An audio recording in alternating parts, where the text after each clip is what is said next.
मंच पर आसीन मेरे इस गुरु भगवान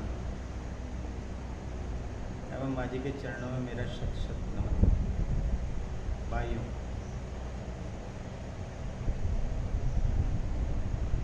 देखिए,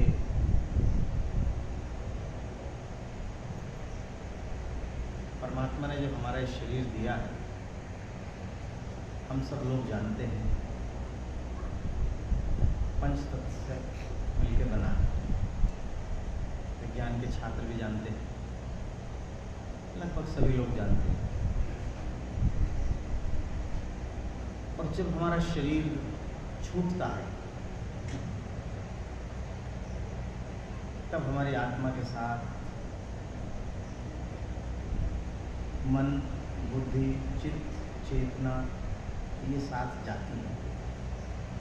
इनको बोला गया अंतःकरण। इनके साथ जाने से हमारे जीव की अगली जन्म निर्धारित होता है। अगले जन्म निर्धारित होने से और हमारे पंच तत्व के शरीर बनने से बीच का जो भाग है, इस भाग को कहा गया है जीवन।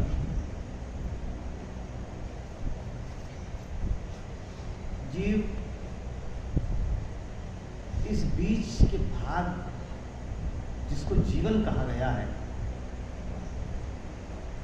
उसमें बहुत सारी चीजें अनुभव करता है,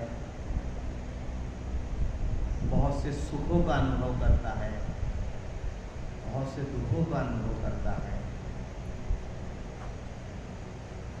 उसमें दो चीज चलती हैं। एक चलता है हमारा अहंकार और एक चलता है हमारा समर्पण।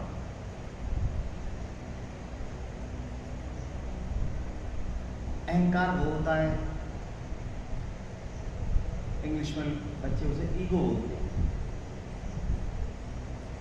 चाहे झूठा हो चाहे सच्चा हो, अपनी बात मनवाना, अपनी बात पर ही अड़े रहना, वो चीज कहलाती है अहंकार। और एक चीज है समर्पण। समर्पण उस चीज का नाम है, आप अपना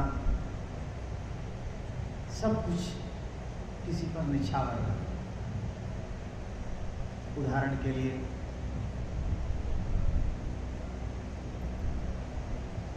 आप किसी, मैं एक ऐसा उदाहरण दे रहा हूं जो लगभग सभी ने महसूस करा होगा। आप किसी छोटे बच्चे को खिलाते हैं, उसे नहीं पता उसका माँ कौन है, बाप कौन है। जब आप उसे खिलाते हैं तो उसने सब कुछ आप पर समर्पित कर दिया। आपने उसे ऊपर आकाश की तरफ फेंका, आपने उसे अपनी गोद में ले लिया। क्या बच्चा गिरा? नहीं गिरा। आपने फेंका, गोद में आ गया, पर बच्चा डरा नहीं। आप फिर दोबारा फेंकोगे, वो हंसेगा, फिर दोबारा फेंकोगे और हंसेगा। आप बच्चे को थोड़ा और ऊपर को फेंक दोगे तो हंसेगा। पता है क्यों हंसेगा? और दूसरी अवस्था में बच्चा अगर पलंग पे से नीचे गिर जाएगा, गिरने से पहले वो रोने लगेगा। चोट लगने के बाद तो रोगा, पर गिरने से पहले ही उसे एहसास हो जाएगा कि मैं गिर रहा हूं। उस अवस्था में बहुत ऊंचाई तक जाएगा बच्चा और हंसेगा। कारण उसका यह है कि वो समर्पित हो चुका, समर्पण कर दिया उसने आप पर। उसी अवस्था में कुछ भक्त ऐसे हैं भगवान राम का स्मरण करते हैं, कुछ भोलेनाथ का स्मरण करते हैं, कुछ माँ का स्मरण करते हैं, कुछ बालाजी भगवान का स्मरण करते हैं। क्या आपको लगता है ये अलग अलग अलग अलग है? केवल रूप बदले हैं। सांसारिक भाषा में किसी संत ने कहा है, जाते नहीं हैं लोग इस दुनिया को छोड़कर, मिलते रहते हैं यहीं कपड़े बदल बदल कर। हम लोग जो जाते हैं, क्या कहीं जाते हैं?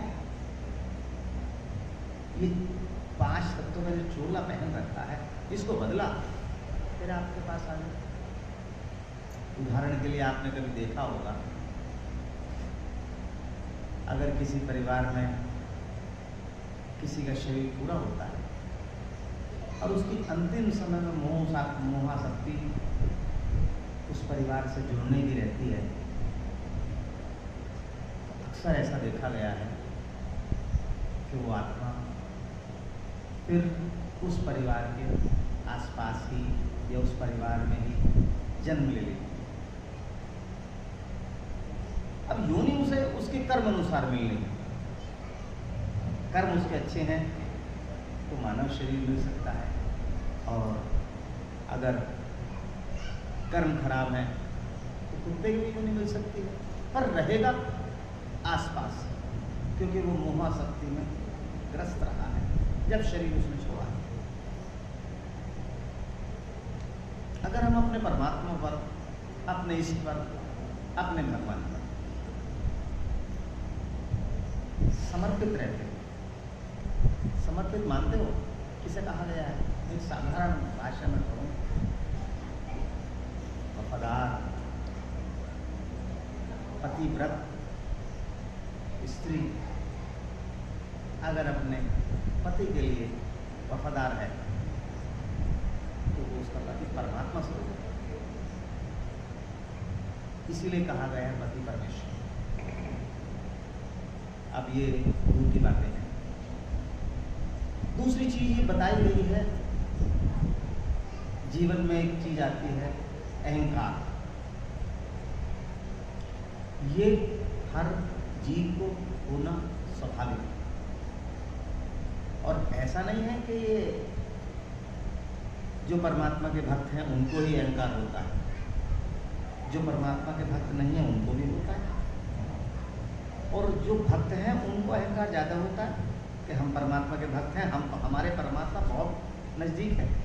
जैसे मान लो आपकी मित्रता किसी डीएम से हो जाए, या जान पहचान डीएम से हो जाए, तो डीएम बनने का उसे इतना अहम नहीं होने का जितना अहम आपको हो कि हमारी डीएम से जानकारी हम चाहे जो करवा लें, चाहे जो करवा लें, पर ये डीएम के विवेक पर होता है कि वो करे या ना करे। पर हमारा अहम क्या कहता है? हम करवा लेंगे। यही हर जीव का होता है, चाहे भक्त हो चाहे वो ना हो। एक अद्वितीय रामायण है, बहुत सारे ऋषि मुनि रहे हैं हमारे पूर्व कालखंड में, बहुत संत रहे हैं, ऋषि रहे हैं, आध्यात्मिक सदगुरु रहे हैं, परम गुरु रहे हैं, आध्यात्मिक गुरु रहे हैं। ये तीनों चीज़ अलग अलग है। आध्यात्मिक गुरु अलग है, परम गुरु अलग है,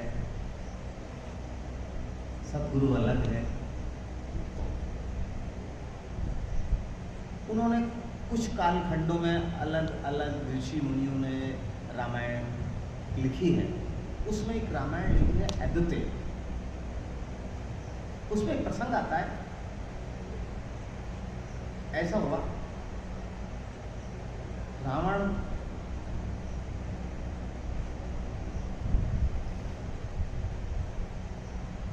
ब्रह्मा की तपस्या कर रहा था। एक बार बड़ी घनघोर तपस्या कर रहा, और इतनी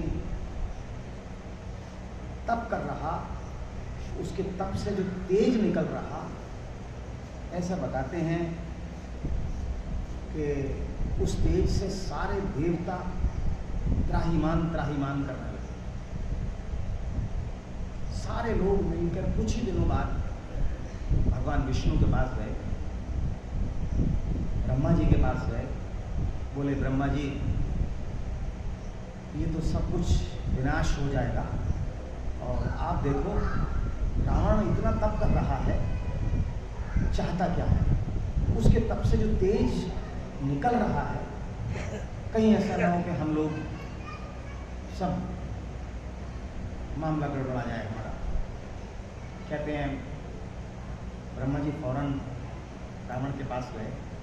बोले भाई रावण, इतना कठिन तप करने की क्या आवश्यकता है? तुझे क्या चाहिए भाई?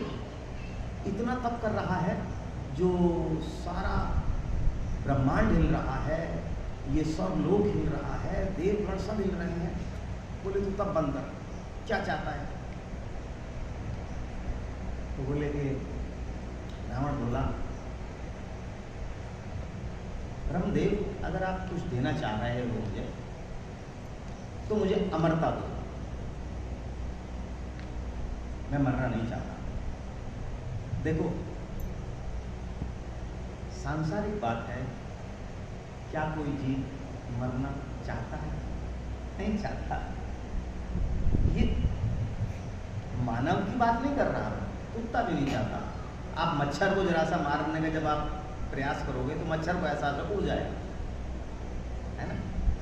उसकी मौत मरने से यानी है ना? परमात्मा ने लिख दिया है, पर वो उड़ जाएगा।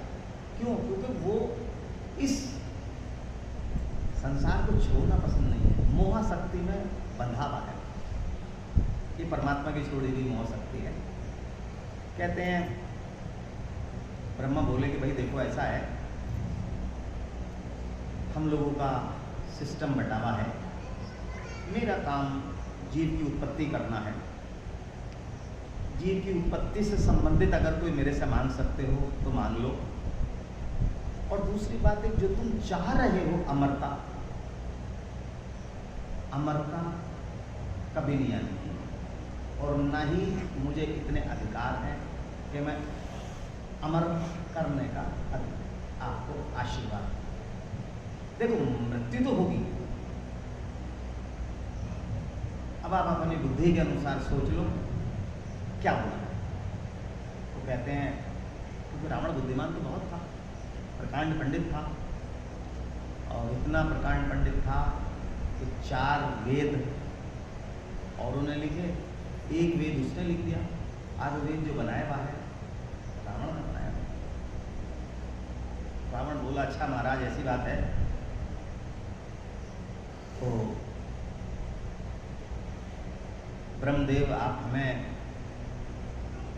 ऐसा वरदान दीजिए, ना मैं गंधर्व के हाथ मरूं, ना राक्षस के हाथ मरूं, ना किसी कोई देवगण के द्वारा मरूं। और जब राक्षस देवगण नहीं मार सकते तो आदमी की तो औकात क्या है जो मुझे मारे? भगवान बोले चलो ठीक है, और बताओ। बोले कि मुझे कोई जानवर ना मार सके। बोले चलो ठीक है, और बताओ। पर ये बताओ कि मरना कैसे है, किसके द्वारा मरना है? मरना जरूर पड़ेगा। बोले कि कोई भगवान ना मार सके। बोले चलो ये भी दिया, पर मरना कैसे है? प्रश्न एक है कि मरना अवश्य पड़ेगा। अब किस ढंग से मरना है ये तुम्हें निश्चित करना है। आयु भी तुम जितनी चाहो उतनी भोग सकते हो। कहते हैं रावण ने कहा कि अगर आप यही प्रतिबंधित करते हो तो आप अगर मेरी मृत्यु लिखते हो तो मृत्यु मेरी बेटी जो होगी उसे अगर मैं अपनी स्त्री बनाना चाहूँगा तो उसके द्वारा मेरी मृत्यु का कारण वो बने। ब्रह्मा बोले ठीक, जा। रावण ने बहुत सोच समझकर ये वर मांगा कि कोई भी पिता अपनी पुत्री को अपनी अर्धांगिनी बनाना ये सोच भी नहीं सकता। और उस समय जब देवगण एकदम स्तुति करने पर उपस्थित होते थे आपके सामने, कहते हैं ठीक, अब ब्रह्मा जी अपने लोग चले गए। अब रावण अपना मदमस्त कि अब तो मैं अमर हूं, केवल रूप बदला हुआ है, कुछ हो नहीं सकता। ठीक, अब वो वहां से अपनी फौज के साथ वापसी हो रहा, तो उसी अहंकार में कि अब तो मेरा कोई कुछ कर नहीं सकता, उसने जो भी रास्ते मिलता चला रहा उसका मारता परेशान करता हुआ चला रहा। अब दंड कारण जो वन है वहाँ जब आया तो वहाँ देखा कि बहुत संत हैं, परमात्मा की स्तुति कर रहे हैं, ध्यान में बैठे हैं, कोई समाधि में बैठा है। अब उसने कहा कि इन्हें परेशान करना चाहिए और मारने से बेहतर ये है कि इन्हें ऐसा करा जाए कि जिससे ये रिंझ के मरे, एकदम प्राण ना निकले। कहते हैं उसने अपने जो भक्त थे उनसे कहा कि इनके तीर भाले छुपाओ और उसका जो रक्त मिले रक्त इकट्ठा कर। वही होने लगा, रक्त इकट्ठा होने लगा। कहते हैं रक्त इतना हो गया कि अब प्रश्न ही आया कि इस रक्त को रखा कहाँ जाए। तो वहां देखा एक ऋषि की कुटिया थी, उनका नाम गुप्तमद था। गुप्तमद ऋषि लकड़ी लेने के लिए हवन के जंगल में गए थे, तो उनकी कुटिया में देखा एक बहुत बड़ा घड़ा रखा, बहुत सुंदर घड़ा रखा। अब उन्होंने घड़ा उठा लिया। अब ऋषि गुप्तमद जो थे उनके 100 पुत्र थे। भाग्य की विडंबना देखिए, कोई बेटी थी नहीं। उन्होंने सोचा कि एक बेटी हो जाए बहुत सुंदर होगा, तो उन्होंने माँ लक्ष्मी से प्रार्थना करी कि माँ मेरी इच्छा एक बेटी की है और बेटी के रूप में मैं कामना मेरी केवल तुम्हें पाने की है। इसके लिए मैं यज्ञ करूँगा और उस यज्ञ में जो घी की आहुति दूंगा, आहुति में एक बूंद दूब घास से रस या घी मैं उस घड़े में छोड़ता चला जाऊंगा। अब कोई बात नहीं, ऐसा होता था उस घड़े के साथ। अब रावण को वो घड़ा हाथ आ गया। रावण ने वो घड़ा उठाया और उसमें सारे ऋषि मुनियों का रक्त इकट्ठा करा और लंका ले आया। कहते हैं और वो रावण ने ले जाकर मंदोदरी के हाथ में दिया। मंदोदरी ने कहा कि ये राजन क्या है? अब ये कहे कि ये रक्त है तो कौन पकड़ेगा? ये कहे कि मैं साधु संत का रक्त निकाल कर लाया हूं तो और बड़ा दिक्कत होगी। तो मंदोदरी से उसने कहा कि रानी, इसमें दुनिया का सबसे खतरनाक जहर है, इसे तुम उठाकर रख दो और किसी सुरक्षित जगह रख दो। कहते हैं वो देने के बाद रावण अपनी सेना को लेकर फिर अपना विश्व विजय करने के लिए निकल गया। वहाँ मारकाट मचाई, जीता, उनका राज्य इकट्ठा करा, वहाँ से जो सुंदर सुंदर कन्याएं वो ले आए और एक जगह रखनी शुरू कर दी, वहीं रहना शुरू कर दिया लंका से दूर। कई साल हो गए। अब मंदोदरी ने कहा, सोचा कि क्या बात है, जो रावण मुझे सबसे ज़्यादा प्यार करता था, आज इतने साल हो गए हैं। पता लगा सैनिकों से कि वो जो है वहाँ जो महिलाएं हैं, लड़की हैं, उनके साथ जीवन यापन कर रहा है। उसे बड़ा कष्ट हुआ, इतना कष्ट हुआ, उसने कहा कि जीवन रखने से क्या फ़ायदा है, अब तो ये जीवन समाप्त कर दिया जाए, वही सबसे उत्तम चीज़। अब जीवन समाप्त कैसे करा जाए? कहते हैं उसे याद आई कि रावण ने जो विष दिया था, बहुत दुनिया का सबसे अचूक विष है, उस विष को पी लिया जाए तो जीवन समाप्त हो जाएगा। कहते हैं कि माँ की कृपा, मंदोदरी ने विष समझ के वो सारा पी लिया। अब ऋषि का वो कुछ बूंदे घृत की डाली हुई, माँ की कृपा। कहते हैं मंदोदरी गर्भवती हो गई। अब गर्भवती हो गई, जब पता लगा, उसने कहा कि ये तो मेरे आचरण पर उंगली उठ जाएगी अगर ये बच्चे ने जन्म ले लिया। कारण यह है कि रावण को तो काफी समय हो गया। अब उसने क्या करा, ऐसे बात नहीं बनने की, वो महल से निकली और उसका जो माता पिता का घर था, कहते हैं वहाँ आ गई।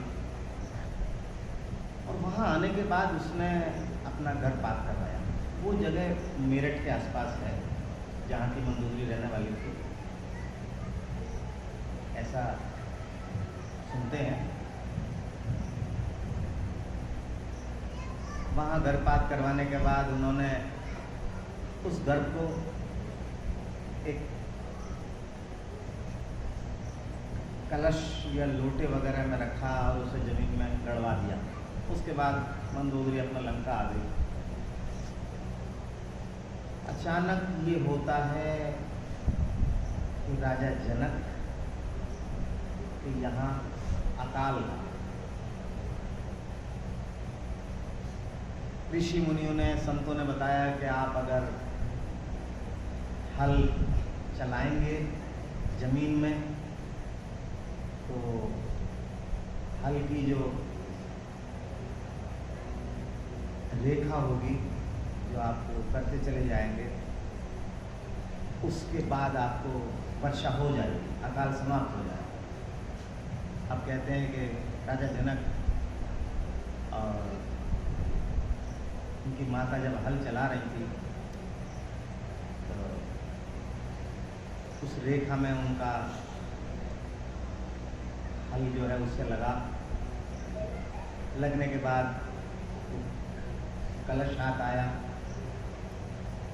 उसे खोल के देखा तो उसमें कन्या निकली और जो हल से जो लाइन पड़ती है उसको बोला जाता है सीत। उस सीत की वजह से ही माँ का नाम सीता रखा गया। वो रावण के काल का मुख्य कारण बने। पर इतना अहम होने के बाद भी, आप देखिएगा मूल बात अब यहाँ आती है, इतना अहंकार होने के बाद भी परमात्मा ने रावण की रक्षा करी या नहीं? उसे स्वर्ग लोक दिया, अपने लोक में लेके गए। अंतिम समय में रावण ने भगवान से क्या मांगा?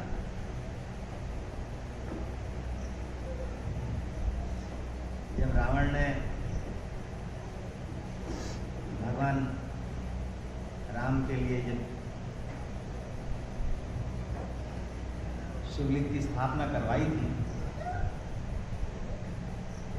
दक्षिणा में क्या मांगा था भगवान राम से? कि जब मेरा अंतिम समय आएगा तब तुम मेरे पास खड़े होने चाहिए। परमात्मा इतना अहम रखने वाले की भी लाज बचाता है। तो हम लोग तो मालिक के अबोध बालक हैं, हमें ज्ञान ही नहीं है, हम तो अज्ञानी हैं। और देखो, मालिक के सामने अज्ञान बनकर रहना में ही भलाई है। अगर हम गुरु भगवान के सामने तेज चालाक बनते हैं तो भला नहीं होता। एक कहावत है, ईश्वर अपने बावले को घी से बुरा खिलाता है। तो हमें ईश्वर का बावला बनने में ही मजा है, चालाक बनने में तो हमें दिक्कत है। हम लोगों को जीवन में परमात्मा के चिंतन के बिना हमारा गुजारा नहीं। स्पष्ट बात तो ये है, क्योंकि जिस संसार में हम रहते हैं नित्य ही हमें कुछ ना कुछ रोज जरूरतें आती हैं। देखो, मैं आपसे एक बहुत मोटा उदाहरण दे रहा हूँ, एक बात आपसे मालूम करता हूँ। हम जो परेशान हैं, जो उलझने हमारी उलझी हुई हैं, वो परमात्मा के संसार में माया की वजह से ही तो है। हर परेशानी के आप अंत में देखोगे मूल कारण माया है। तो हमें कौन परेशान कर रही है? माया। माया किसकी है? मायापति की। मायापति की है ना। उस मायापति की माया से हमें कौन बचा सकता है? क्या संसार बचा सकता है? कौन बचा सकता है? केवल मायापति। और हम जब परेशानी में होते हैं तो किस चीज का करते हैं चिंतन? मायापति का नहीं करते, हम संसार का चिंतन करते हैं। हम केवल अपनी बुद्धि से, विवेक से, बाहुबल से, शारीरिक बल से, मानसिक बल से केवल हम ये सोचते हैं कि किस ढंग से इस परेशानी का निवारण हो जाए। परमात्मा से विनम्र निवेदन, चिंतन तो सबसे अंत में करते हैं, जब अपने सारे संसाधन फेल हो जाते हैं।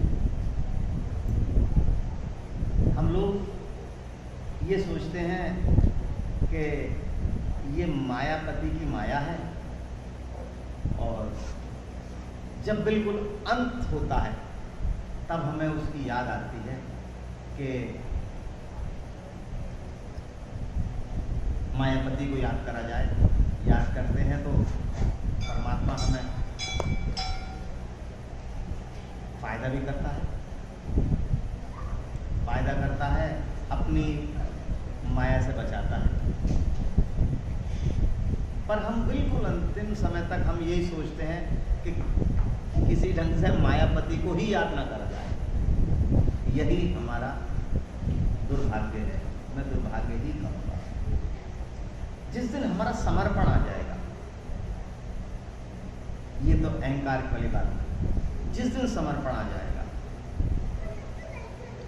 कि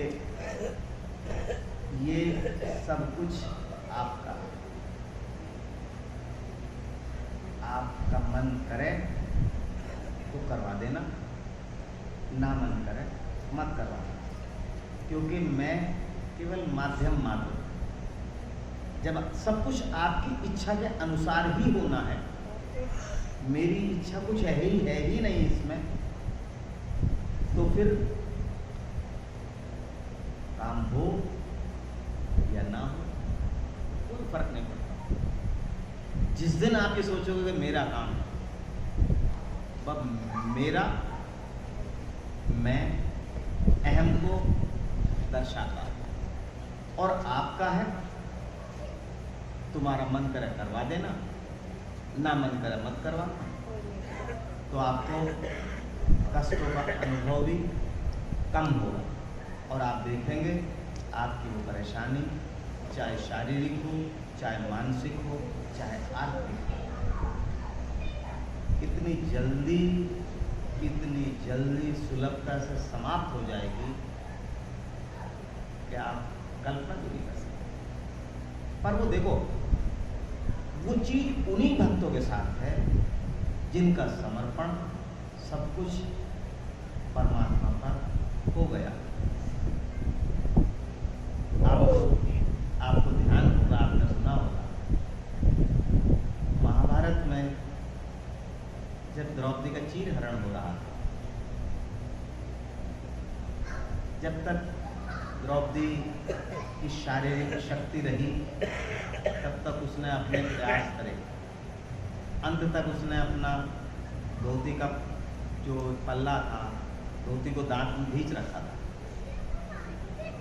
वो सोच रही थी कि मैं शायद इससे भी अपना चीरहरण होते रोक सकती हूँ, पर कहते हैं जिस समय वो पल्ला छूटा तब उसने दोनों हाथ ऊपर कर दिए, परमात्मा को जिम्मेदार, मालिक आया या नहीं आया। जब तक समर्पण नहीं होने का, चाहे वो किसी भी दृष्टि से, तब तक कुछ नहीं। और जिनका समर्पण हो गया, आप यकीन मानिए कितना भी बड़े से बड़ा काम हो, जो आपको लगता हो असंभव हो या असंभव है, आप ऐसा महसूस करेंगे कि चुटकी बजाते बजाते बजाते बजाते निकल गया। ये क्या है? ये उसका परमात्मा हमारी गुलामी करता है, उनकी गुलामी करता है जिनका समर्पण है। आप मान के देख लो और करके देख लो, जिस दिन आपका समर्पण हो गया, परमात्मा आपका गुलाम हो जाएगा। आप कहोगे यहाँ आओ, आएगा ही आएगा। ये विश्वास आपका समर्पण। और देखिएगा, आप अगर ये सोचो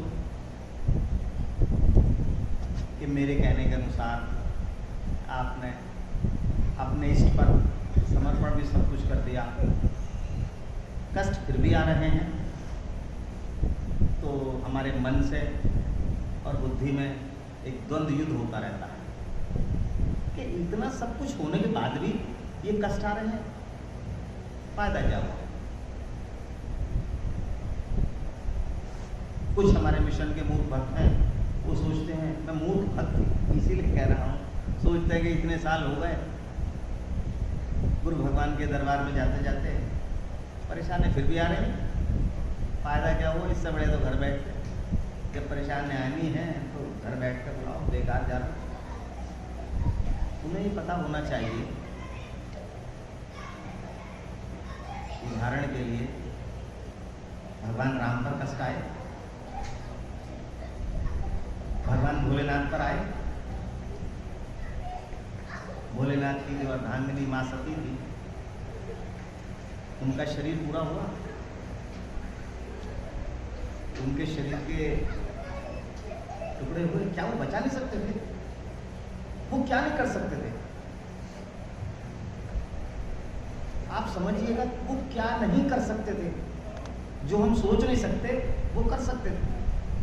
पर मालिक ये कहता है ये संसार है, सभी के साथ होगा। भगवान कृष्ण के अंतिम समय में भगवान ने क्या कहा?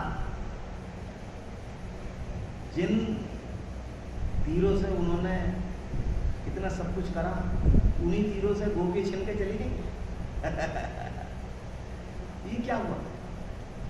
समय है, संसार है, हम केवल दृष्टा मात्र हैं। देखें, हो रहा है। पिक्चर आप लोग सब देखते हैं, हीरो हीरोइन में झगड़ा होता है, मारपीट होती है, बहुत से आदमी बैठे बैठे ताव खाने लगते हैं, बहुत से बेचारे हैं अब वो रोने लगते हैं। ये क्या है? चलचित्र चल रहा है। आप यकीन मानो हमारा जीवन भी कुछ इसी ढंग से चल रहा है। हम मूर्ख हैं जो उसमें डिस्टर्ब करने का प्रयास कर रहे हैं। हाँ, कर्म हम लोगों सब लोगों को करना ही पड़ेगा। अगर हम सब लोग ये सोचें कि बिना कर्म करे हमको कुछ मिल जाए तो यह संभव है। जिसको जो मिला है बड़े कष्ट से, बड़े परिश्रम से मिला है। उदाहरण के लिए मैं आपको बहुत छोटा सा उदाहरण देकर अपनी बात समाप्त करता हूँ, क्योंकि विलम्ब हो गया बहुत ज़्यादा। बहुत सी यहाँ बैठे हैं बेटी जिनका विवाह हो चुका। आपको पता है आपके माँ बाप ने आपके हस्बैंड को जो दिया है, कितनी चप्पल घिस गई उन्हें ढूंढने ढूंढने में, कितना प्रयास करा होगा तब आपको वो सुख मिला है। आपने बच्चे को छोटे से बड़ा कर दिया, कितने कष्ट उठाए हैं तब वो बच्चा डॉक्टर बना है। ये डॉक्टर पैदा होते डॉक्टर नहीं बना। ये माँ बाप से मालूम करो कितना कष्ट उठाए हैं तब वो सुख मिला है। ये संसार है। आप अगर ये चाहते हो कि कष्ट ना आए, अगर कष्ट नहीं आने के तो आप परमात्मा को याद नहीं करना है, आप भूल जाओगे। मालिक ये कहता है कि कुम्हार की तरीके से नीचे से हाथ भी लगाऊंगा, ऊपर से थप्पड़ भी मारूंगा। अब तुझे थप्पड़ की चोट तो दिख रही है, नीचे का सहारा नहीं दिखाई दे रहा। वो सहारा मेरी शक्ति है, तेरा विश्वास है, तेरा समर्पण है। तेरा समर्पण नहीं रहा, मेरा विश्वास हटा, विश्वास वाला हाथ हटा, ऊपर से लगा तो गड्ढा पड़ गया। परमात्मा अपने बच्चे के गड्ढा नहीं डाल लगा। तो मेरा तो आप सभी से यही कहना है, यही विशेष अनुरोध है, यही आदेश है कि देखिएगा जीवन में चाहे कितनी भी विषम परिस्थिति आए, सम आए तो विषम आए तो हम लोगों को परमात्मा का चिंतन अवश्य करना चाहिए। जो जिसके इष्ट हो वो अपने इष्ट से मांगे, अपने मालिक के सामने समर्पित भाव से खड़ा हो जाए कि ले भाई तेरी यही इच्छा है, ऐसे ही रखना चाह रहा है, तुझे ऐसे में प्रसन्नता है, ले अब तो खुश। इस दिन ये आ गया मजा। परमात्मा आपके साथ पल पल रहता है, जहाँ बैठते हो वहीं बैठता है, जो आप खाते हो खाता है। आप भोग लगाते हो, क्यों लगाते हो? इसीलिए आप समझते हो कि मालिक मेरे साथ है। अरे जितना कष्ट तुम्हें यहाँ बैठने में हो रहा है, तुम्हें कष्ट मालिक को हो रहा है। अगर मालिक को कष्ट होना शुरू होगा तो वो तुम्हें सुख देना शुरू करेगा, उसे चाहिए होगा। तुम्हारे चाहने से क्या होगा? कुछ नहीं, पर कर्म हमें करना चाहिए। तो मेरा तो सबसे यही विनम्र निवेदन है, अपने परमात्मा का चिंतन करें। और कुछ भक्त नए हैं, मेरा उनसे कहना है कि आप ऐसे समझें कि आपके गुरु भगवान आपके सम्मुख बैठे हैं, उनके और आपके बीच में कोई माध्यम नहीं है, और केवल वो और आप बैठे हैं। बिल्कुल धीमे से आप आंख बंद कर लें, और क्योंकि आँख पर्दा होता है संसार देखने के लिए, पर्दा डाला जाता है। जिस तरह फ़ोटो खींचता है कैमरे से पर एक पर्दा लगा होता है, जब फ़ोटो खींचेगा तभी उठेगा शटर, अन्यथा बंद रहेगा। कैमरे वाला भी ढक्कन लगा कर रखता है। ये परमात्मा ने ढक्कन दिए हैं हमारे कैमरों पर, तो ढक्कन ढक लें, संसार दिखना बंद हो जाएगा। फिर आप बाह्यमुखी की बजाय अंतर्मुखी होना शुरू हो जाएंगे। अंतर्मुखी होना शुरू हो जाएंगे। हमें अपने अंतर ये देखना है कि मेरे मालिक मेरे सामने बैठे हैं, उनसे एक प्रकाश आ रहा है, उस प्रकाश में मैं भी बैठा हूँ, वो प्रकाश मेरे हृदय क्षेत्र में जा रहा है और अंदर से ध्वनि निकल रही है। हमारे शरीर में जो रक्त बह रहा है, जो परमात्मा की दिव्य मशीन चल रही है, उसकी साउंड हो रही है और इस साउंड प्रूफ बॉडी के अंदर परमात्मा ने फिट करके भेजी है। जैसे साउंड प्रूफ जनरेटर, आवाज़ नहीं आनी, कहाँ जनरेटर चल रहा है, अंदर जो चल रहा है आवाज़ नहीं आने की। तो उस अगर आप गौर से सुनना चाहोगे तो साउंड प्रूफ में से आपको आवाज़ आने लगेगी। तो वही उस मशीनरी के अंदर जो ध्वनि बज रही है उसको सुनने का प्रयास करिएगा, वो आपको सुनाई देगी और वो ध्वनि कुछ गुंजारने वाली ध्वनि है। और उस ध्वनि में से आप अगर सुनने का प्रयास करोगे तो वो ओम की सी ध्वनि है, वो हमारा बीज मंत्र है। सभी हमारे शास्त्रों में, पुराण में, हमारे धार्मिक ग्रंथों में हर श्लोक से पहले और अंत में ओम से ही शुरू है, ओम में ही समाप्त है। बस वो सुनने का प्रयास करना है और उस प्रकाश को देखना है। मन भटक जाएगा, कुछ और सोचने लगेगा। जब आपकी चेतना जागृत हो फिर आप देखोगे कहाँ आ गए, फिर सोचोगे मैं तो मालिक के दरबार में बैठा था, फिर वहीं आ जाओगे अपने गुरु भगवान के सामने। फिर मन भाग जाएगा, फिर पकड़ कर ले आओ, फिर भाग जाएगा, फिर पकड़ कर ले आओ। यही क्रिया निरंतर दोहराते रहिएगा और एक अवस्था ऐसी आएगी मन भागना कम होने लगेगा। ये क्रिया है, अभ्यास है। जिस तरह आप निरंतर अभ्यास करोगे तो ये आपको अनुभव होने लगेगा और फिर आपको कुछ अजीब किस्म का एहसास होगा। वो एहसास आपको क्या होता है वो मुझे बताना है, बस उसके अलावा कुछ नहीं बताना है। अब प्रार्थना होगी, ध्यान होगा, चिंता होगा। ओम श्री गुरु।